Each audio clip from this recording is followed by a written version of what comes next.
Hello friends. तो कुछ ऐसा है कि ऐसी चैनलिंग निकल के आ रही है जो कि मुझे बता रही है इस चीज़ के बारे में कि बहुत सारी फीमेल्स हैं, फेमिनाइन्स हैं इंडियन कॉन्टिनेंट की स्पेशली,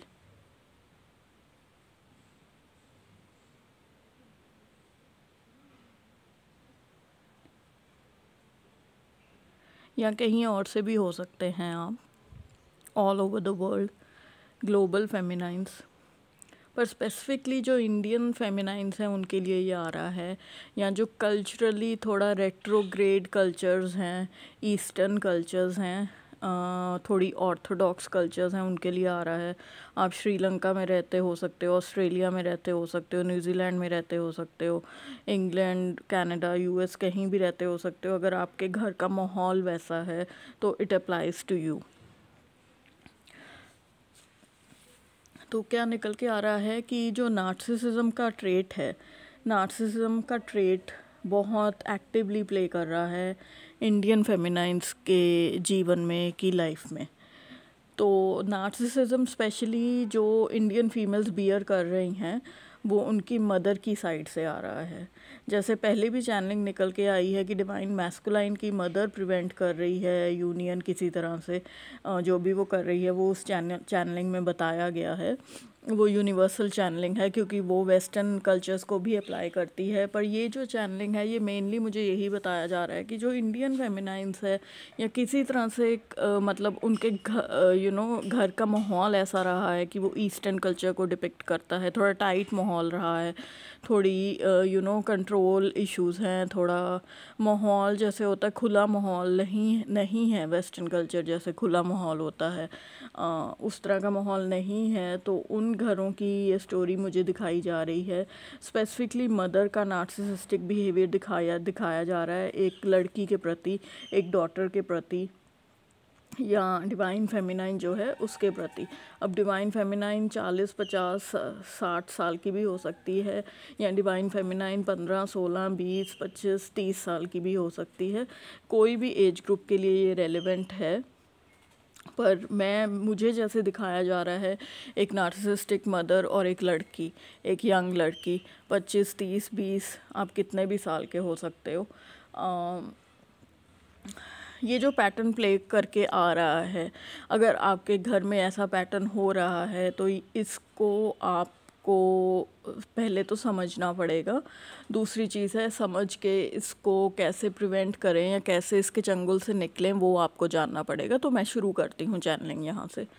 तो मुझे एक नार्सिसिस्टिक मदर दिखाई जा रही है जो कि अपनी डॉटर को बहुत परेशान करती है, डे टू डे एक्टिविटीज़ में बहुत परेशान करती है। हर रोज़ उसका कोई चोचला रहता है, हर रोज़ उसको परेशान करती है, हर रोज़ उसकी एक तरह से जो एनर्जी है ना वो खुद वो ही माँ ही निचोड़ लेती है।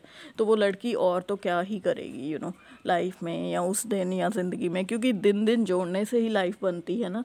तो अगर दिन दिन में आप थोड़ा प्रोग्रेस करेंगे या आगे बढ़ते जाएंगे तो ही आप पूरी लाइफ में आगे बढ़ेंगे। तो ये जो औरत है, ये जो मदर है, ये अपनी बेटी को रोज़ कुछ ना कुछ ताने या कुछ ना कुछ बोलती रहती है ऐसा, और कुछ ना कुछ मतलब वो बेटी है, जो डॉटर है, जो डिवाइन फेमिनाइन है, वो सोचती है कि मुझे तो लॉजिक भी समझ नहीं आता इन चीज़ों का कि जो मेरी मदर मुझे बोलती रहती है। और उसको ये समझ नहीं आता कि ये प्यार या ममता कहाँ ड्राई अप हो गई, या ये शुरू से ही नहीं थी, ये शुरू से ही नहीं थी। आपको समझ नहीं आता था पहले। अब जाके जब आपकी एनर्जीज़ ट्विन फ्लेम जर्नी के कारण थोड़ी अलाइन होनी शुरू हुई हैं, या आपने थोड़ा सा अपने ऊपर कुछ काम किया स्पिरिचुअल, तो आपको बहुत सारी चीज़ें दिखने लगेंगी सोसाइटी में या अपने घर में जो आपको पहले दिखती ही नहीं थी। वो होती पहले भी थी, वो एग्जिस्ट पहले भी करती थी, पर आपका टाइम नहीं था आया उनको समझने के लिए। तो ये जो माँ है, ये आपको अगर आप कुछ करते हो तो भी ये सुखी नहीं है, अगर आप नहीं करते तो भी ये सुखी नहीं है।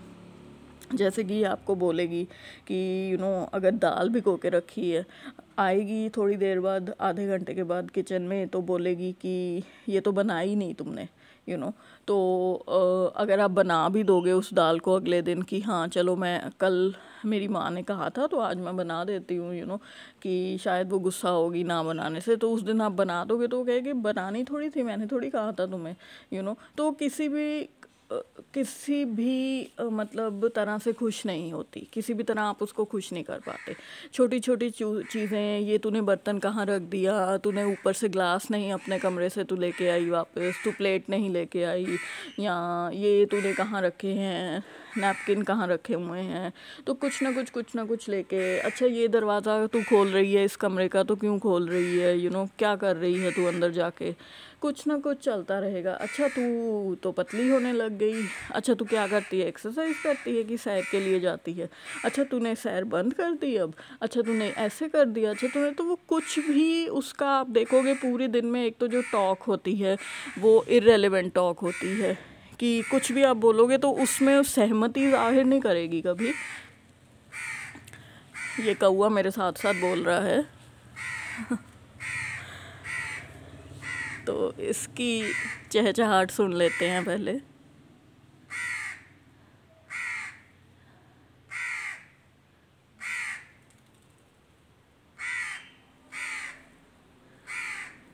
आज लगता है इसका भी मन है बोलने का मेरे साथ साथ, या ये भी संदेशा ला रहा है डिवाइन मैस्कुलाइन का शायद, कि भाई मेरे साथ भी ऐसे ही हो रहा है, और क्यों ना हम अब एक हो जाएं, शायद टाइम आ गया है मिलके सब प्रॉब्लम से जूझने का। मुझे तो यही लग रहा है कि कौवा बताने की कोशिश कर रहा है कि डिवाइन मैस्कुलाइन क्या कहना चाहता है आपसे।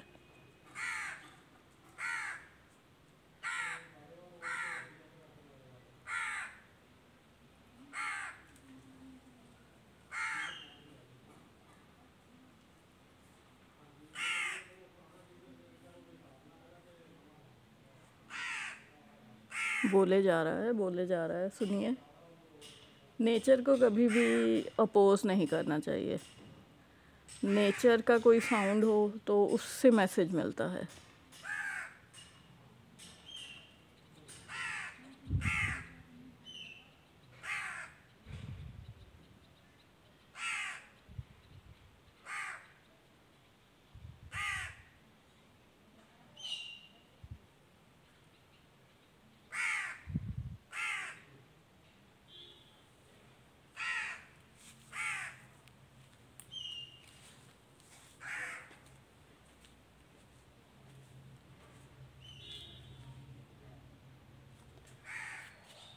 तो मैं उठ के देख रही हूँ, ये 3 कौए हैं, एक नहीं है 3 हैं।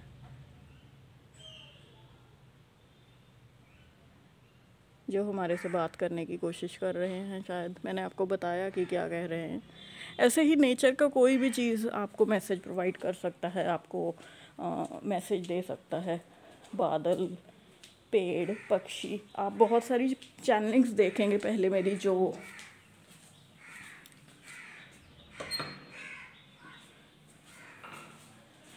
बहुत सारी आप ऐसी मेरी चैनलिंग्स देखेंगे जिनमें ऐसे मैसेजेस लिए जाते थे पत्तियों से, पेड़ों से, तो इस तरह के मैसेजेस आते थे। तो जो मैं आपको बता रही थी कि ये जो माँ है ये किसी भी हाल में खुश नहीं है। कोई भी ऐसी चीज़ नहीं है जो आप करेंगे और ये खुश हो जाएगी। आप दिन भर दिन कोशिश करेंगे या कोशिश करते होंगे कि कुछ मैं ऐसा करूँ, क्योंकि आपकी नेचुरल टेंडेंसी लव की है। अगर आप डिवाइन मैस्कुलाइन के लिए एक लविंग फीलिंग रखते हैं तो ऐसा नहीं है कि आप औरों के लिए नहीं रखते या और जगहों पे लव के लिए आप प्रोत्साहित नहीं होते। तो आपका क्या है कि आप हर जगह लव क्रिएट करने की कोशिश करते हो, तो ऐसे ही जब आपको वो मदर की तरफ से वैसी फीलिंग आती है तो, या वैसा आपको दिया जाता है चीज़ अपनी मदर की तरफ से, जैसे वो आपके साथ बिहेव करती है, तो आप हमेशा कोशिश करते हो कि उसको नेगलीफाई करके या उसको क्रॉस आउट करके आपका बिहेवियर उनसे और डबल ट्रिपल अच्छा हो, तो शायद वो आपके साथ अच्छा करेंगी। पर ऐसा नहीं होगा। क्योंकि वो आपके डबल ट्रिपल एफर्ट आपका और जाता जाएगा, एनर्जी आपकी और जाती जाएगी, पर वो फिर भी खुश नहीं होगी, वो फिर भी खुश नहीं होगी। तो कई ऐसी चीज़ें जो मुझे बताई जा रही हैं इस चैनलिंग में कि वो क्या करती होगी।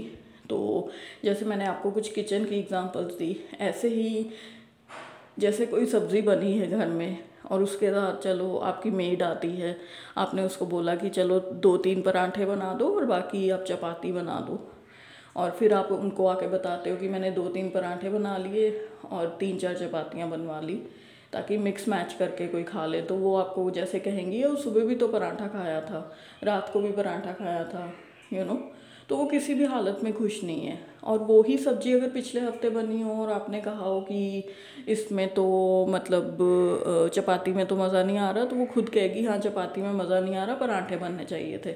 और जब अगले हफ्ते आप पराठे बनवा लोगे तो वो कहेगी पराठे क्यों बनवाए, तो किसी हाल में किसी चीज़ में कोई सहमति नहीं दिखाएगी, और वैसे भी उसको आपकी कोई चीज़ पसंद नहीं आएगी कभी भी। छोटी छोटी चीज़ों पे, अच्छा दूध चाय में इतना डालना था कि इतना डालना था, चाय में मसाला डालना था कि नहीं डालना था, ये दूध तूने यहाँ गिरा दिया चाय बनाते हुए। तो ऐसी हज़ारों चीज़ें होंगी जो वो आपको बोलती रहेगी। आपको एक पॉइंट ऐसा आएगा, आपका दिमाग फटने लगेगा, आपको लगेगा कि ऐसी कौन सी चीज़ मैं करूं, और आपको अपने ऊपर कॉन्फिडेंस भी कम होने लग जाएगा। आपको लगेगा मेरे को तो पता ही नहीं कि मैं ऐसा क्या करूं कि वो सहमति दिखाएगी या वो कोई कलेश नहीं मचाएगी। तो आपकी ऐसी ऐसी स्थिति आ जाएगी कि कॉन्फिडेंस आपका लूज़ हो जाएगा, कॉन्फिडेंस लूज़ कर दोगे। क्योंकि देखिए आप कुछ भी करते हो, किसी तरफ भी जाते हो, कुछ भी करते हो, वो हर तरफ से ही नाराज़ है या सहमति नहीं दिखाती। तो आप एज अ चाइल्ड, एज उसके बच्चे, आप ट्राई करोगे कुछ ना कुछ ऐसा करने की कि हाँ आज माँ खुश हो जाए, आज माँ खुश हो जाए, क्योंकि वो ही जनरल टेंडेंसी होती है ना सोसाइटी की कि माँ परमात्मा समान है, माँ को खुश रखो, तो आप करते जाओगे पर वो किसी चीज़ में खुश नहीं होगी। धीरे धीरे आपका खुद का कॉन्फिडेंस ड्रॉप होने लग जाएगा कि मैं तो कुछ ठीक कर ही नहीं पाती, या मेरे में कुछ ठीक है ही नहीं। पर ऐसा कुछ नहीं है, आप में सब कुछ ठीक है, एक्चुअली उनमें सब कुछ ख़राब है। जो नार्सिसिज्म का टेम्पलेट होता है उसमें बंदा बहुत सेल्फ सेंटर्ड होता है और बहुत सेल्फिश होता है, और वो अपने नज़रिए से ही सब कुछ देखेगा। पिछले हफ्ते उसको पराठे चाहिए थे, इस हफ्ते उसको पराठे नहीं चाहिए थे। कल के दिन उसको दाल बनी हुई चाहिए थी, आज के दिन उसको दाल बनी हुई नहीं चाहिए थी। पर आप समझ नहीं पाओगे, आपको वो इतनी कन्फ्यूजन में डाल देगा। जो नार्सिसिस्ट होता है वो बेसिकली आपको कन्फ्यूजन में ही डालता है, कन्फ्यूजन में डालता है, आपका कॉन्फिडेंस ब्रेक करता है, और आपको कोई ऐसी एक्यूजेशंस देता है, जैसे दूध क्यों गिरा दिया, दूध के 2 तुपके अगर शेल्फ पे गिर गए तो कोई सोचेगा जो एवरेज नॉर्मल ह्यूमन बीइंग है कि इसमें क्या बड़ी बात हो गई। पर वो जो नार्सिसिस्ट पर्सनालिटी होती है वो किसी भी चीज़ को बड़ा बनाएगी, क्योंकि जब छोटी चीज़ को कोई बड़ा बनाता है तो आप भड़कते हो ना। फिर आप जब भड़कोगे और अपना इमोशनल रिएक्शन दिखाओगे उसको, तो वो उसको चाहिए होता है, जो नार्सिसिस्टिक पर्सनालिटी होती है। और इस पॉइंट पे ट्विन फ्लेम जर्नी में आपकी मदर के नार्सिसिस्टिक टेम्पलेट जो हैं वो बाहर निकल के आ रहे हैं, या अब आपका टाइम आया उनको रिकग्नाइज करने का। थे तो वो बहुत देर से ही, तो ये मदर में सबसे ज़्यादा दिख रहा है। जो फादर हैं आपके, वो इनेबलर एक्ट कर रहे हैं, मतलब वो आपकी माँ के बिहेवियर को अब तक समझ नहीं पाए हैं, और क्योंकि वो उनकी बीवी है, उनका जीवन उनके साथ बीता है या उन्होंने बिताया है, उनको लगता है कि जो वो कर रही है वो 80-90% तो ठीक ही है। और क्योंकि वो उस टेम्पलेट को समझ नहीं पाए हैं, उनको नहीं पता कि वो ऐसे क्यों करती है, उनको लगता है नॉर्मल है, आप गलतियाँ करते हो वो सुधारती है, उनको नॉर्मल लगता है ये। उनको लगता है आप गलतियां करते हो इसीलिए उसको सुधारना पड़ता है। उसको ये नहीं लगता कि आप ठीक हो और वो जानबूझ के ऐसी चीज़ें कर रही है, उनको ये नहीं लगता। तो वो इनेबलर है। और आप में से कुछ के भाई बहन या कोई ऐसे लोग जो आपके घर में और कोई रिश्तेदार रहते हैं, वो प्रॉक्सी एक्ट करते हैं या फ्लाइंग मंकीज़ की तरह एक्ट करते हैं। अब ये प्रॉक्सी या फ्लाइंग मंकीज़ क्या होते हैं, जब आपकी माँ आपको नहीं टोक रही होगी तो वो टोकेंगे, उसकी जगह ले लेंगे। जैसे प्रॉक्सी हम क्लास में लगाते हैं ना कि कोई फ्रेंड ना आया हो तो उसकी प्रॉक्सी लगा दो, उस तरह से वो बिहेव कर रहे हैं। तो ये सब लोग, और फ्लाइंग मंकीज़ उनको इसलिए कहते हैं क्योंकि वो कभी किधर कभी किधर कभी किधर, वो पर वो भी अगर उनकी आगे फैमिलीज़ बनेंगी, जैसे अगर वो आपके भाई बहन हैं जो प्रॉक्सी हैं या फ्लाइंग मंकीज़ हैं, जब उनकी आगे फैमिलीज़ बनेंगी तो वो अपने बच्चों के साथ सेम चीज़ करेंगे। नार्सिसिज्म का पैटर्न प्ले करेंगे। वो अभी बढ़ते हुए नार्सिसिस्ट हैं या पनप रहे हैं अभी आपकी माँ की छाया में, आप नहीं बने वो, क्योंकि आप तो pure light, pure divine beings हो, आप नहीं बने, पर वो नार्सिसिस्ट हैं जो आपके और भाई बहन हैं, तो मेनली देखा गया है कि कुछ भी आप कर रहे हो किचन में, घर में, कुछ भी, आपका जीना दूभर किया हुआ है उसने, जीना दूभर किया हुआ है। हर तरह के आप पे इल्ज़ाम या छोटी छोटी नोक झोंक, जैसे हस्बैंड वाइफ में होती है या किसी कपल में होती है या सास बहू में बेसिकली होती है जो, तो वो आपकी माँ के साथ हो रही है, और आपको लगता है कि अगर इसी घर में मैंने ऐसी सास बहू टाइप देख ली, मेरी तो शादी भी नहीं हुई है, like without the positive thing आपको नेगेटिव ट्रेड दिखने को मिल रहा है। अगर आपकी शादी हुई होती और आपकी सास ऐसे कर रही होती तो आप फिर भी सोचते कि चलो मैं शादीशुदा तो हूँ और मेरी सास ने ऐसे ही करना है, ऐसे ही करती हैं ये, पर आपकी तो मदर ही वैसे कर रही है, तो without getting the fruit you are getting the thorns और you are getting the big seeds with the fruit, seeds मिल रहे हैं आपको, फ्रूट आपने अभी जूसा भी नहीं है। तो इस तरह का कुछ माहौल देखने को मिला है। हर बारी छोटी छोटी चीज़ पे अगर आप तैयार होके आ जाते हो अच्छी तरह से तो पूछती है कि आप बाहर जाना है, आज तैयार होके क्यों आई है। अगर तैयार होके नहीं आते, नॉर्मल अपना कुछ पहन लेते हो, पजामा टी शर्ट, तो वो बोलती है कि आज क्या अच्छी तरह तैयार नहीं होना था। तो किसी भी सूरत में उसको हजम नहीं होता कुछ भी, और क्योंकि वो आपको, आपकी लाइफ तो नॉर्मली चल रही है, क्योंकि वो आपको ऐसा सब बोलती रहती है, तो उसकी वजह से आपको लगता है कि मेरी तो ज़िंदगी दूभर हो गई है, मेरी तो ज़िंदगी में कलेश मचा हुआ है, तो रोज़ रोज़ की कहानी है। थोड़े घंटे ही आपके निकलते हैं जो नॉर्मल होते हैं, उसके बाद ये रोज़ रोज़ की कहानी है, इसका कोई सोल्यूशन आपको दिखता नहीं है। तो नार्सिसिज्म पैटर्न है ये मदर का, जो बहुत बड़ी तरह से निकल के आ रहा है डिवाइन फेमिनाइन या फीमेल्स के लिए, स्पेशली जो इंडिया की हैं। इसमें मैं आपको कहूँगी कि आपको कम से कम कांटेक्ट बनाना चाहिए मदर के साथ। अगर आपकी मदर ऐसी हैं या ये टेम्पलेट आपकी ट्विन फ्लेम जर्नी में निकल के आ रहा है, उससे कम से कम कांटेक्ट बनाइए, कम से कम बात कीजिए। ये भूल जाइए कि आप उसको इम्प्रेस कर पाएंगे कभी, ये भूल जाइए कि आप उसकी सहमति में आ पाएंगे कभी। कोशिश भी मत कीजिए, जितनी कोशिश करेंगे वो आपकी कोशिशें बढ़ती जाएंगी और उसका बिहेवियर उतना ही नेगेटिव होता जाएगा, क्योंकि उसको तो पता है कि वो क्या कर रही है। आपको लगता है कि, और हम सबको लगता है कि माँ का स्वरूप ऐसा नहीं होना चाहिए, पर ऐसे निकल के आ रहा है आपकी माँ का स्वरूप। तो आप कम से कम कांटेक्ट बनाइए, उसको खुश करने की कोशिश मत कीजिए, अपनी लाइफ पे फोकस कीजिए। और अगर आप में उतनी काबिलियत है कि आप अपना घर खरीद के खुद रह सकते हैं या अपनी लाइफ शुरू कर सकते हैं, तो वो भी एक पॉसिबिलिटी है। वरना मुझे आपकी जो कैटेगरी की फ़ीमेल्स हैं उनके लिए ये पॉसिबल लगता नहीं है, क्योंकि मुश्किल होता है एक ईस्टर्न कंट्री में ऐसे करना। तो मेन एडवाइस यही रहेगी कि कम से कम कांटेक्ट बनाइए, कम से कम इमोशन शो कीजिए। और जब वो कुछ उल्टा सीधा बोलती भी है, वो तभी बोलेगी ना जब आप इंटरेक्ट कर रहे हो उसके साथ। पहले तो वो कम हो जाएगा, जब आपकी इंटरेक्शन उनके साथ कम होगी तो आपका जो उनका बिहेवियर है वो भी कम हो जाएगा। अगर वो आपके कुछ बोले, क्वेश्चन किए बगैर ही कुछ बोलती है, तो उसको इग्नोर कीजिए, उस पर रिएक्शन मत दीजिए, क्योंकि उनको आपका इमोशनल रिएक्शन ही चाहिए। उनको आपको तड़पाना है, वो तड़प देखनी है, वो उनको चाहिए। तो मैं देख रही हूँ कि बहुत उदासी है डिवाइन फेमिनाइन्स में इस टेम्पलेट को लेके, जिनके साथ ये टेम्पलेट प्ले आउट हो रहा है, नार्सिसिज्म का टेम्पलेट मदर के थ्रू। तो कांटेक्ट कम से कम रखिए, इमोशनल रिएक्शन मत दीजिए। अगर वहाँ से निकल सकते हैं तो निकल जाइए, कहीं और जाके नौकरी कीजिए, कुछ कीजिए। अगर वो पॉसिबल नहीं है, उसी घर में रहना है, तो कम से कम कांटेक्ट बनाइए और भूल जाइए कि वो आपकी माँ हैं। उनको एक नॉर्मल ह्यूमन बीइंग की तरह देखिए और उनसे कम बात कीजिए। अगर कोई और आपको इतना परेशान कर रहा होता तो भी आप कम से कम बात करते ना। तो जस्ट बिकॉज वो मदर हैं उसके कारण हम ये भूल जाते हैं, हम कोशिश पे कोशिश करते हैं उस लव की फीलिंग को, उस मदरली टच को वापस लाने के लिए, पर वो नहीं आता है उससे।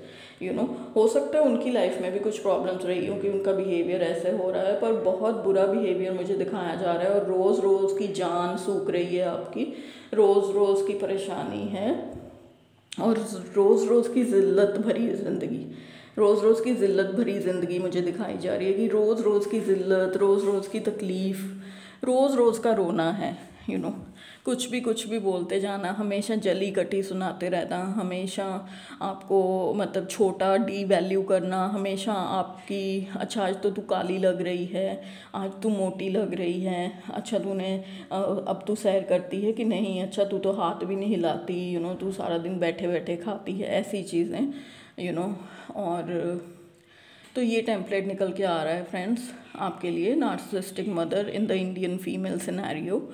तो जिसके साथ भी रेजोनेट करे वो प्लीज़ इसको ज़रूर प्यार दे इस वीडियो को। जो डार्क नाइट होती है हमारी, या जो डार्कर एस्पेक्ट्स होते हैं ट्विन फ्लेम जर्नी के, उनके बारे में जानना बहुत ज़रूरी होता है, क्योंकि उन ऑब्स्टिकल्स से आगे निकल के ही आप यूनियन की तरफ जा सकते हैं।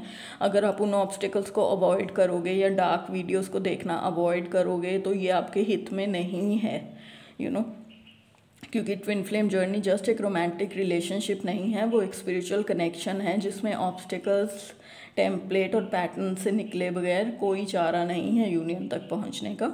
तो अगर आप सिर्फ यूनियन के बारे में भी सोचते हैं, जो कि गलत है, अगर आप वो ही सोचते हैं तो फिर भी मैं आपको बता दूं कि इन डार्क सीरीज़ से आगे निकल के ही आप वहाँ जा सकते हैं, नहीं तो नहीं जा सकते। वैसे तो सिर्फ यूनियन के बारे में सोचना भी नहीं चाहिए, स्पिरिचुअल ग्रोथ और यूनियन दोनों के बारे में सोचना चाहिए। तो अलविदा दोस्तों, फिर मिलेंगे।